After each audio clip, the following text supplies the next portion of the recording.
बिस्मिल्लाहिर्रहमानिर्रहीम। आज का हमारा टॉपिक है जी डिबेंचर होल्डर और शेयर होल्डर के दरमियान फ़र्क को देखना। आपको पता है ऐसा बंदा जो कि कंपनी में इन्वेस्टमेंट करता है और उसके बदले में शेयर्स लेता है वो शेयर होल्डर कहलाता है, और ऐसा पर्सन जो कंपनी को लोन देता है और उसके बदले में उसको डिबेंचर मिलता है वो डिबेंचर होल्डर कहलाता है। ये कंपनी का ऑब्वियसली फिर क्रेडिटर हुआ, मालिक ना हुआ, और ये कंपनी में चूँकि इसने शेयर्स ले लिए हैं तो ये कंपनी का मालिक बन जाता है। दोनों का इंटरेस्ट अलग अलग होता है, इसका यानी कंसर्न अलग अलग होता है। इसका कंसर्न होता है प्रॉफिट लॉस दोनों, यानी प्रॉफिट इसका मोटिव होता है, इसकी कंसिडरेशन होती है कि प्रॉफिट मुझे ज़्यादा मिले। इसका होता है कि मैं रिस्क नहीं लेना चाहता, हो सकता है नुकसान हो जाए, तो ये इंटरेस्ट रिसीव करता है। इसका मतलब हुआ कि जो डिबेंचर होल्डर होता है ये वाला, इसमें ये होता है कि ये रिस्क नहीं लेना चाहता होता, और जो शेयर होल्डर है ये रिस्क टेकर होता है। डिबेंचर होल्डर कहता है कि मुझे सिर्फ इंटरेस्ट मिल जाए, और शेयर होल्डर कहेगा कि मुझे प्रॉफिट होना चाहिए, और ये डिविडेंड को देख के इन्वेस्ट करेगा।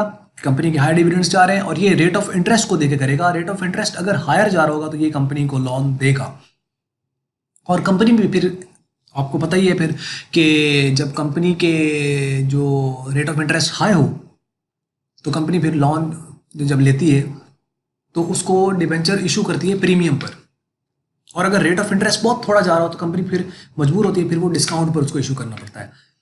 तो इसी तरह जैसे शेयर्स इशू होते हैं पार पे, प्रीमियम पे, डिस्काउंट पे, इसी तरीके से डिबेंचर भी पार, प्रीमियम, डिस्काउंट पर इशू हो सकते हैं। लेकिन इसमें कंपनी ने पैसा वापस नहीं करना होता, इसमें कंपनी ने पैसा वापस करना होता है, क्योंकि ये लोन लिया होता है, ये तो उसकी इन्वेस्टमेंट है। ये अगर कंपनी से नहीं पैसा मांग सकता, उसके पास शेयर्स है, वो शेयर जाए और जाके स्टॉक एक्सचेंज के ऊपर जाके ट्रेड कर ले उसको, या किसी को, चूंकि कंपनी का जो शेयर होता है फ्रीली ट्रांसफरेबल है, कंपनी रिटर्न नहीं करती उसको, कंपनी को जाके वापस कर दिया। बाहर जिसको देना है उसको शेयर्स दे दो। तो शेयर होल्डर, डिबेंचर होल्डर और शेयर होल्डर्स में देखते हैं डिफरेंस। ये पहला लिखा हुआ है कि दे आर द क्रेडिटर्स, यानी जो डिबेंचर होल्डर्स होते हैं ये क्रेडिटर्स होते हैं कंपनी के, और share holder they are the owner of company, ये कंपनी के मालिकान होते हैं, ये मालिक होते हैं। Debenture holder they receive interest from company, ये कंपनी से इंटरेस्ट रिसीव करता है, और share holder they receive dividend from company, ये कंपनी से डिविडेंड, अपनी अर्निंग, अपना प्रॉफिट लेता है।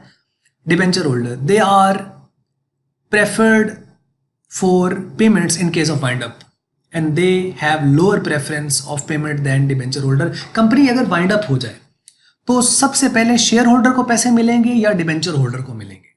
ऑब्वियसली डिबेंचर होल्डर जिसने कंपनी को लोन दिया हुआ है, इनकी प्रेफरेंस हायर होती है, इनको प्रेफर किया जाता है, इनको पहले पेमेंट होगी और मालिकों को पैसा एंड पे जाएगा, यानी कि मालिक लेके साइड पे हो जाए और पीछे पेमेंट इनको कौन करेगा।